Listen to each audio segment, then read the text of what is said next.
ქუჩაში იარაღით მოსიარული არასრულწლოვნები და სრულწლოვნები, რომლებიც იარაღით იმიტომ დადიან, რომ აქვთ დაუსჯელობის სინდრომი, საფრთხეს წარმოადგენენ ნებისმიერი თქვენგანის შვილისთვის განურჩევლად თქვენი პოლიტიკური გემოვნებისა. ამიტომ მშობლებს გთხოვთ განსაკუთრებით, რომ აი საფრთხე აღიქვათ პირად საფრთხეთ რა. ერთმა ადამიანმა, რომლის მთელი ოჯახი სხვადასხვა დროს რუსეთის წინააღმდეგ ბრძოლა შეეწირა და დღესაც იბრძვის რუსეთის წინააღმდეგ, ეს ამბები რომ მოხდა, მომწერა რომ გააგრძელება რა.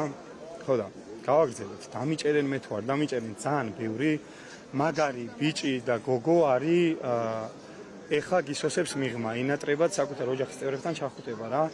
ხო და მე დამიჭერენ თუ არ ეგ არ მთავარი. მთავარია რომ ვიბრძოლოთ ბოლომდე. მანამ სანამ თითოეული რეჟიმის ტყვე არ იქნება თავისუფალი და სანამ საქართველო არ გახდება თავისუფალი რუსული კოლონიების. წინააღმდეგობის გარეშე ანუ ხელებს როგორც კი ჩამოუშვებ ბევრი მოხვდება რა, ეგ არის თავი უნდა დაისვა, უნდა დადგე მაგრა და იბრძოლო იმისთვის, რომ ჩვენმა შვილებმა იცხოვრონ უსაფრთხო და თანასწორ გარემოში. კიდევ ერთხელ ვიტყვი, განურჩევლად მშობლების პოლიტიკური გემოვნების.